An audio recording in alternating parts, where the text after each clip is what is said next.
The problem with that is like I'd Oh, wanted to. Let's see. Too late now. We're already moving. that's it. We got. You're You got to just gonna. remind me next time because we're playing fast and loose because if we do lose the recording, it's not stored on this system, so we'd have to like, go into YouTube and illegally download our own stuff Right, right. just in Okay. order to extract the audio. Everything's gonna go fine. Don't put Yeah, it that's out right. there. It's fine. Audacity, the strong, powerful, stable Audacity. We got this. Absolutely. All the time. Every single time. Everyone. All right. Ding, ding, ding, ding. We have populated across the networks. Let's get the show on the road because we are. Hold on. I'm going to turn off my. Because hold on. Hold it a second. Hold the phone. Just realized I had the file streaming still showing up. Or the OneDrive, which I think was going to try to real time upload yeah. the file. Yeah. I'm just going to just ruin my bandwidth. All right, now we're good to go. Now we're 'Cause okay. All right. Reset. we are live. The adult beverages are poured. The kids are asleep. Welcome to New Dad Gaming, a show about fatherhood, gaming, and new fathers figuring out their gaming lives. My name is Trevor, and I have an 8-year-old and a 6-year-old. And I'm Jeff. I have a 13-year-old and a 10-year-old. Ladies and gentlemen, you have not seen a man rip away his gaming recommendation faster than what just happened this week with Jeff and Final Fantasy VII Ever Crisis. Yeah. To get some backup, I had removed all of the social apps from my phone. Not super anti-social media or something like that, but just was spending too much time. So phone focused on work and, if anything, gaming. And I was looking for games to play. Jeff said, call it like at noon, had said something to the effect of, "Hey, why don't you check out Final Fantasy VII Ever Crisis?" And then Jeff, what happened? And then what? Was it 5 minutes later? I Not said, even. no, abort. Don't do Abort. it. Don't Delete. install this. Delete it. Don't delete it. You didn't download it yet. Did you delete it? I didn't say any of this. Let me retrieve that message. You never happened. Nothing ever happened. So it was, yeah, it had just launched. Jeff and I big buffs of Final Fantasy VII. Hey, this could be fun, especially on the phone. So what did happen? What happened with the game that just immediately set off like alerts for you? Yeah, like this was one I was pretty pumped for. Like the graphics are great. The story was filling in some gaps that maybe we haven't seen before in Final Fantasy VII. So, and like you said, like we're both big fans. I'm like, oh, that'd be cool, right? So I booted it up, and like right away you're hit with a screen of like, yeah, we downloaded this game, but really we need 4 more gigs of it. Yeah, so of you have course. to wait until it populates through, and it's an always online game. Obviously, it connects to servers or whatever. So when you sit through that, and then at this point, I've got a pretty old phone, so I don't know what it would work on your phone, but like my phone was like hot to the touch, like it's on fire at this point. Right? Sizzling. But I get to the menu, I'm like, okay, cool. Like again, looks really clean. Everything looks like really tight. Go into the story and you do this little intro battle. I'm like, all right. And then as soon as that ends, so like a minute after that, you're hit with like 16 microtransactions. Like there's like this thing, and then there's like weapon of the day, and then there's this loot box you can buy, and then there's like memory kits. I'm like, what? Like Cloud's memories that you can purchase and buy with in-game currency. And you know when the in-game currency isn't just one, it's multiple in-game currencies. That's when you know That's tricky.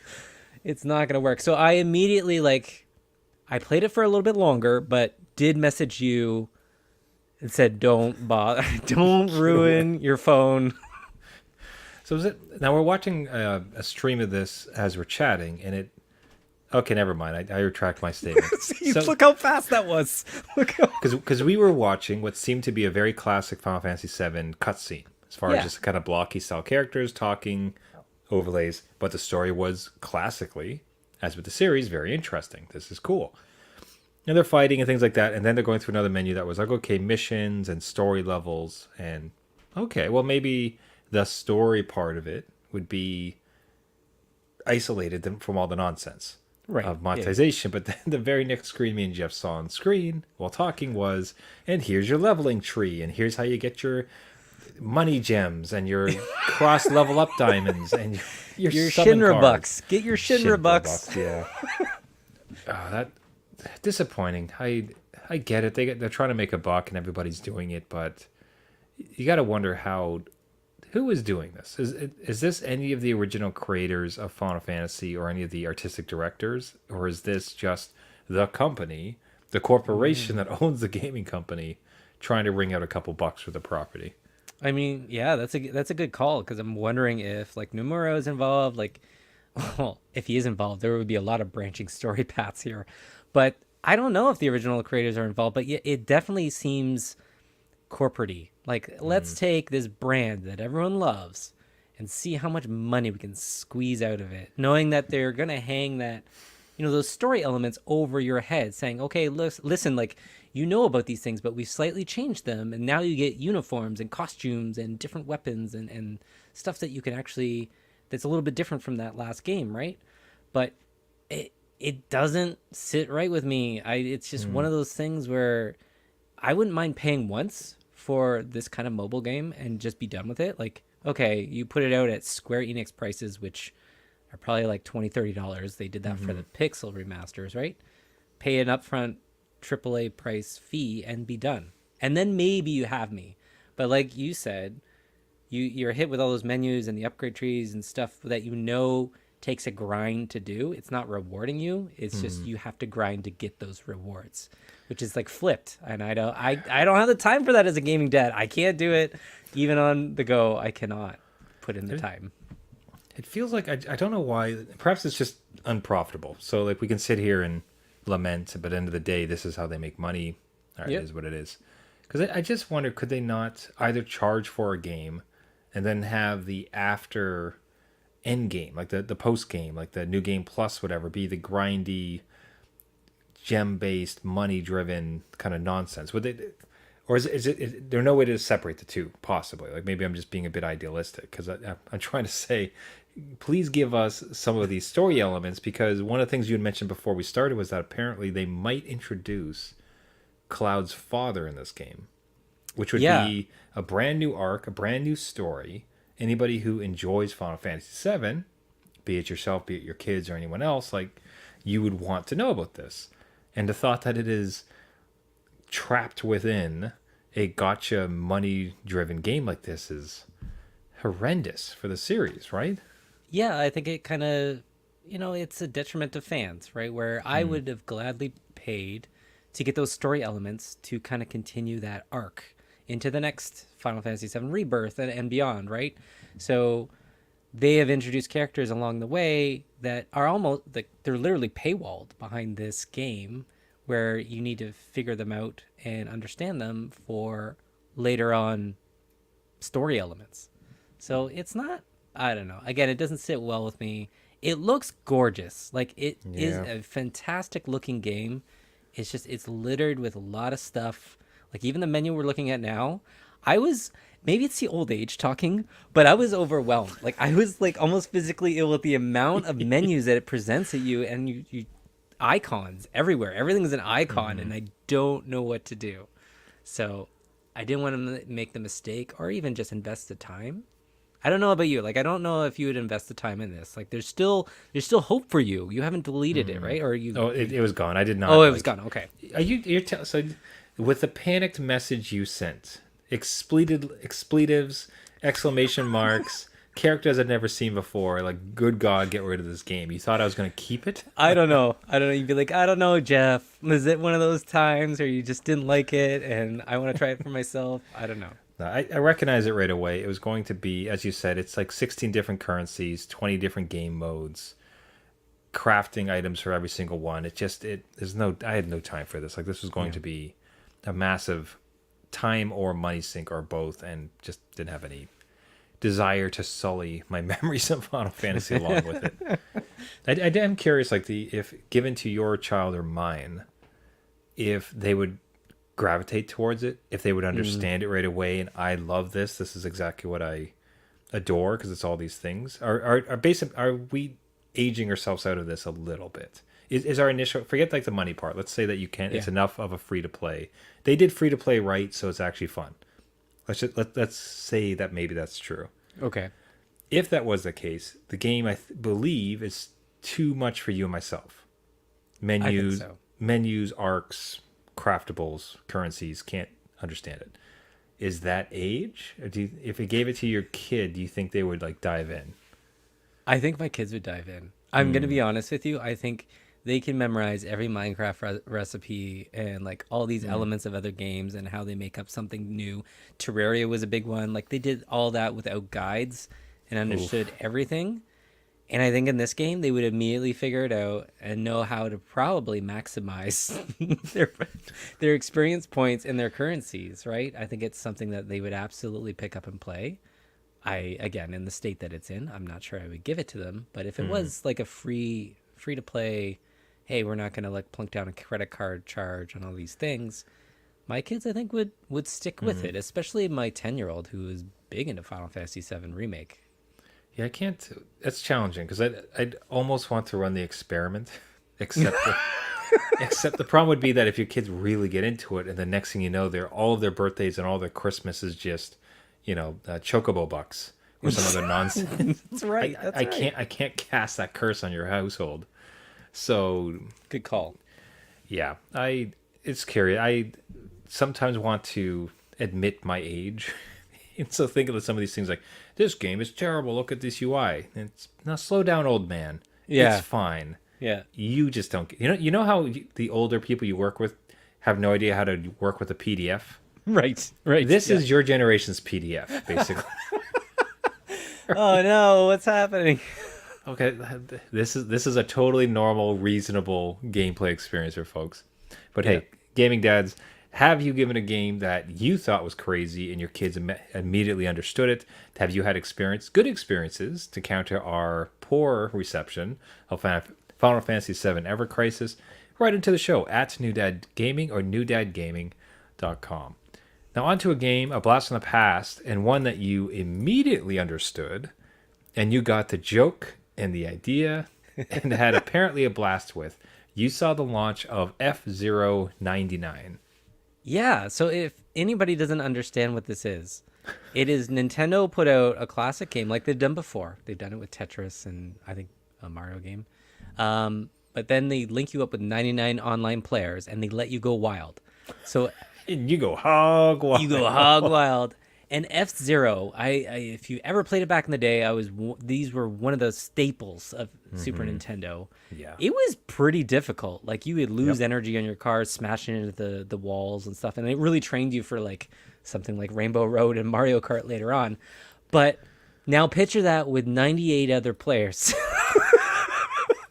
And just understand the chaos. And it's not even just 98 other players. Like the computer drops in more, like those like drone cars to kind of like make obstacles that are moving on the courses. But like you said at the top, F-Zero is a super nostalgia trip. So they have the same music. The graphics are, a little bit better, but they're not, right? They're still pixel graphics. The same vibe. It's very minimal. There's no other menus. It's just like into the game. Here's your training. And then once you're done your training, you are online with other people playing with 98 others trying to race for your life to get to first place. So it's F-Zero Royale. Yeah. Basically where you're trying to be the top of the heap. I'm seeing as we're watching some of the gameplay, it's talking like some people are getting dropped off because they're just too low. They can't possibly come back. Yeah. And I'll say like, one of the greatest obstacles in F-Zero was always the graphics. And that's not a knock. I just mean like it was so hard to time it because the 3D was like fake 3D, like old Yes. Doom style. Everything's Mode flat. 7 or whatever it is. Yeah. Yeah. So it's really hard to time some things with the visuals of it. If you do see, like, I really implore anyone listening who's even have half a passing interest to check out some gameplay of F-Zero 99 because it Yeah. seems just bonkers. But it was fun. Like you had a good time with this one. It's fun. It's quick. You can pick up and play. And it's like, from what I've seen, there's just 4 laps. Like it's a 4-lap race. They go by in maybe a couple minutes and you're done. And then you're either on to the next race or you're kicked out or you earn like you earn ranks. So the ranks get you entrances into like Grand Prix that run all the time. But really, you can just stick with the regular 99 players of whatever random race, get in, get out, have a little fun, and then just be done and put it down. And you do need to be online, obviously, for it to work and have Nintendo online. So that might be an added barrier or cost to it. But really, if you do have those things, you owe it to yourself to give it a try because it is fun. It looks ridiculous. It looks like chaos and not fun at all.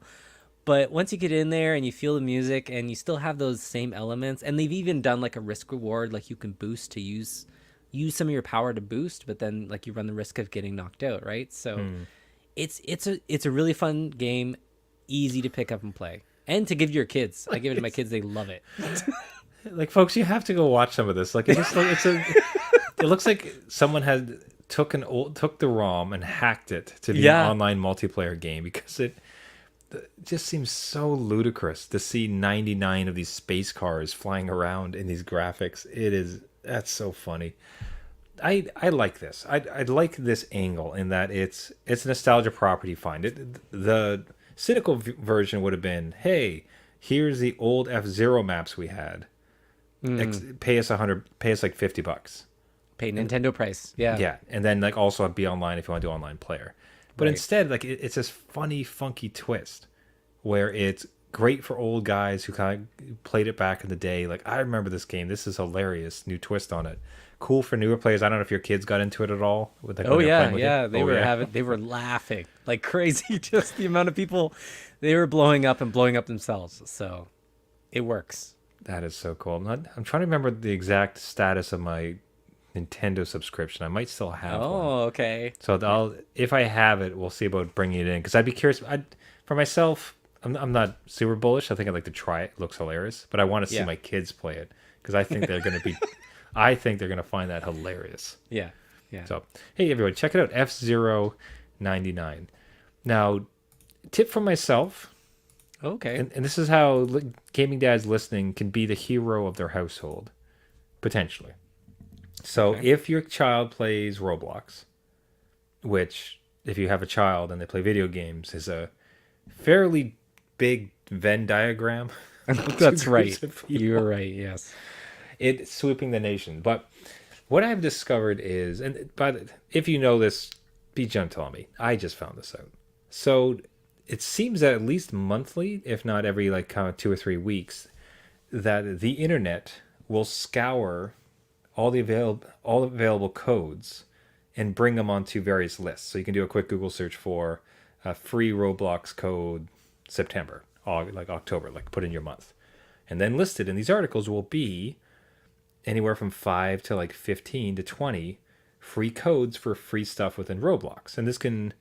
On the smaller side, it can be, get free plays on a game. That's not as great. Right, yeah. I don't want them to have a game of something that maybe then they have to pay to play a second time. More interesting, though, is like when it's like skins. Okay, here's a skin. Here's a crab for your shoulder. Here's like a magical sword backpack. Whatever. Yeah. I was such the hero, Jeff. Like, because I was going through and we found these like 5 or 6. I was able to get them like 5 or 6 things to add into their wardrobe of Roblox. Oh, nice. Okay. So they were just beside themselves like, this is fantastic. This is awesome.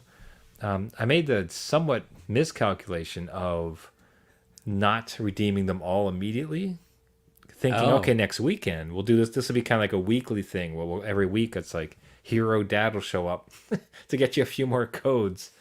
And at that time, the rest of them had run out. So and then they were just gone. So it's like, hey, do we have any more codes? It's like, we do not. No, so that's interesting. I didn't know about these codes. Look at you. Okay. Yeah. Now you do have to. This is another. Listeners of the show might remember we had previously another gaming dad write in talking about their good Roblox support experience. I can vouch for that now myself because my kids had signed up through Android and they went on Xbox. Okay. And that's how their accounts were created. So they never officially had a Roblox code. To redeem a code, you do need to access it through the browser. So you need their account. But they didn't have an account because it was just set up through Xbox. So I did have the username. So I was able to write in, though, and said, hey, these here's what happened. This is my kid's username. Can we please get him associated with this email address? And an email address I have for him. Like a day later, probably less than a day later. Hey, sir, no problem at all. Like, here you go. Like, here's the access code to it. Like, God bless. Like, away you go. Right. And I had access. And I was able to point out like 4 or 5 different things of like, this is my account. I preemptively like did it. So it's not like it's a secret hack version exposed. But I was impressed. Like within a day, I thought I'd heard nothing. If I had to be honest, like the size and scale of these folks, I imagined there's no way they're gonna get to little old me to solve my blunder with emails. But there it was, and then I was able to log into both accounts online for my kids and be the man, be the hero. I am surprised with their customer service. I've had that in the past where my kid had a little screw up with her password and we had to reset it, and then there's no recovery. And they were prompt. And like you said, like this Roblox is a huge game. They've got millions of players. So to look at somebody that has an account that spends $0, do you know what I mean? And provide them the service that same day is nuts to me. Like that, okay, all right. At least you got that part down. Yeah, I don't have to like it. I can respect it though.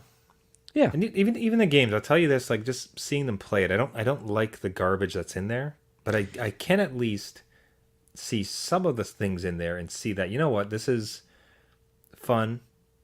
It looks like the person who put this together has tried to actually like put something together. There's a lot of people and they're having fun, and this is the flavor this week. They get to do a flying sim.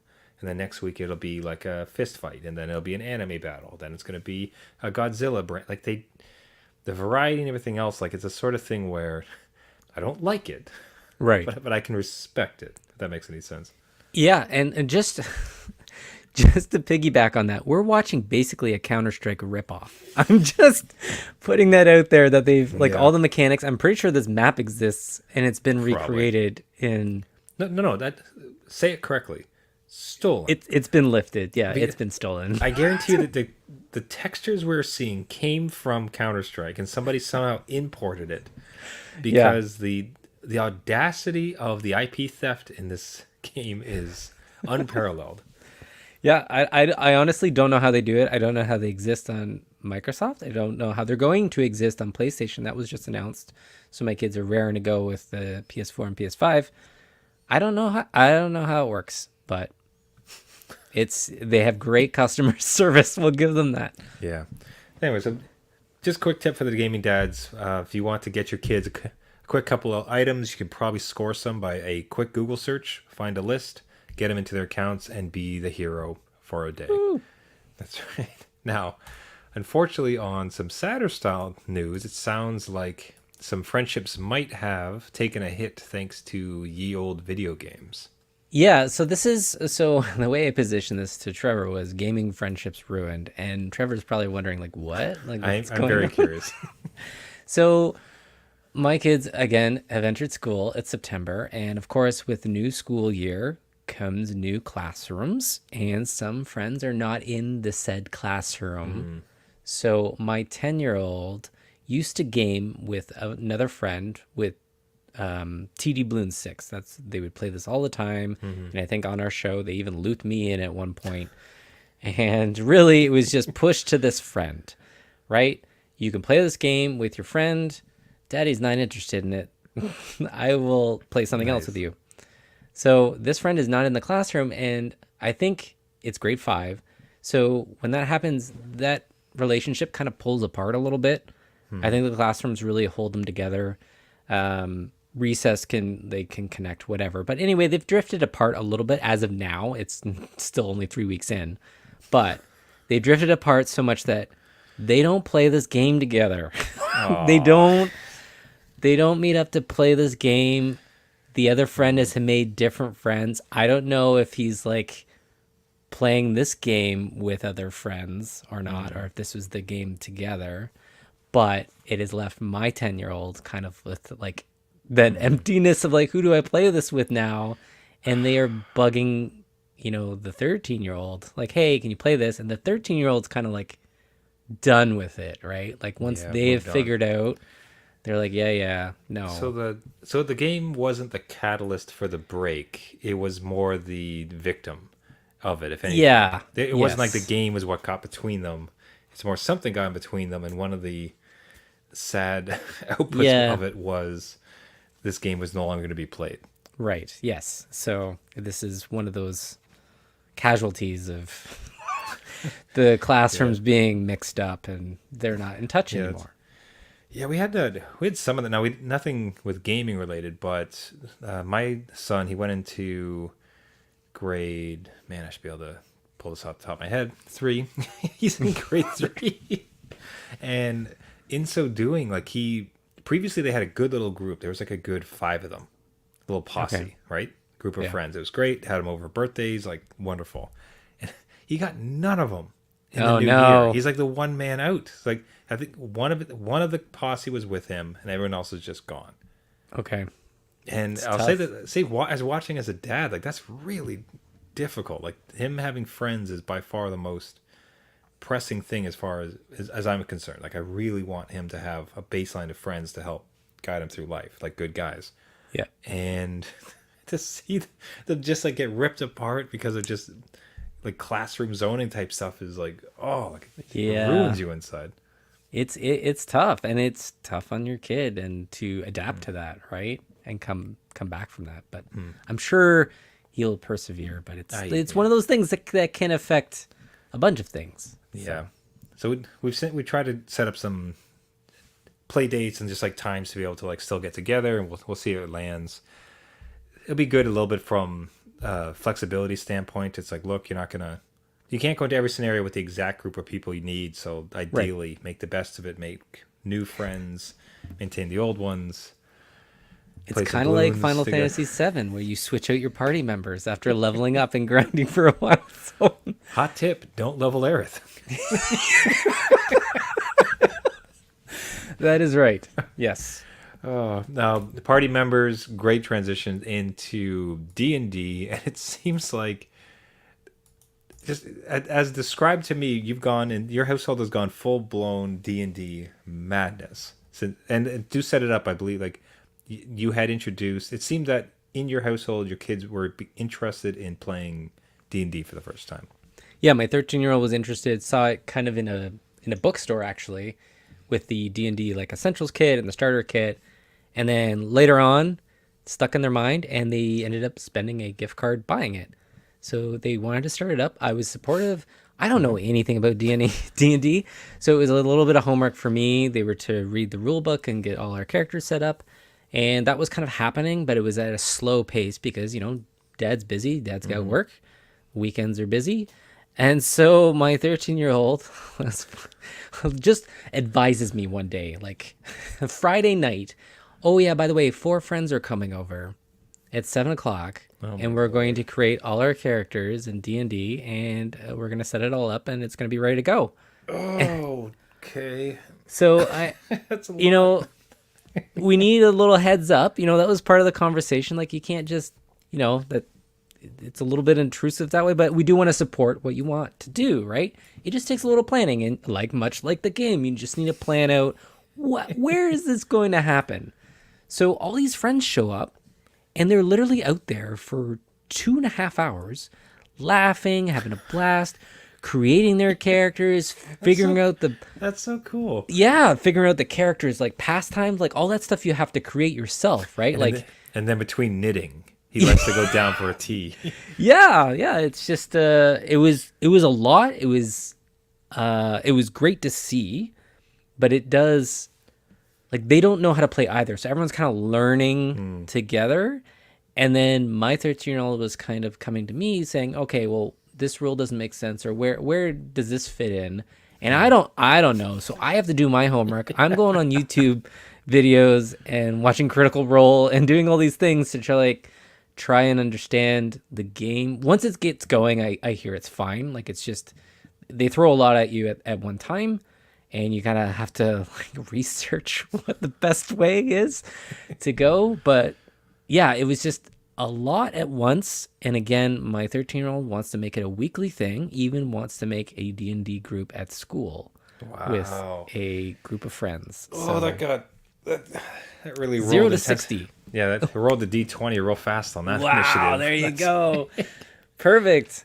Man, that's fascinating. So who's the DM? Like who's running? Who's the actual? My 13-year-old is the DM because why not? But Like, as best I understand, like that's a fairly heavy burden to carry. Like that's a very big responsibility to make sure everyone has a good time and they don't get crazy leveled. Or now is that something the book does? Because I'm as new, if not newer, than you to the whole thing, despite wanting to play. it's And yeah. does the book just tell him, "It's like, hey, just read this, you'll be fine"? It gives you this scenario outline, so it will guide you more so than some of the other books. You still do have to create those, those creative moments, right? Are there windows? Do you need a sneak check? Do you need to like go through a trap or whatever?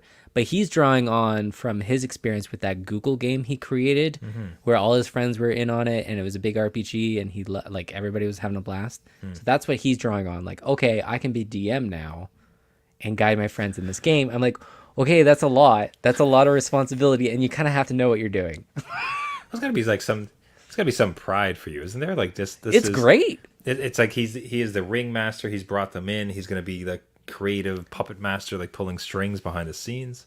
I do admire how much of a safe environment we've created. Not to give myself a pat on the back, but like We here at this household have done so well in parenting. You see, I will give props where props are due, but like this is just something he can fully dork out, right? Like it doesn't feel any shame. He's connected with his friends that want to do the same thing. Even so, to bring it into a public forum like a school, I would be mortified as a kid. I would not even touch this. I didn't even want to touch Magic the Gathering when it came out. yeah, that was me during high school. I know. You're Like- at like- that table. Yeah, you're like like those dweebs that played Magic at lunch. Like, hey, wait a minute. Yeah. No, so like I am very happy for him. I'm glad. Admire his confidence to take this on. And we'll see where it goes. I'll keep everyone kind of up to date on Nice. what happens.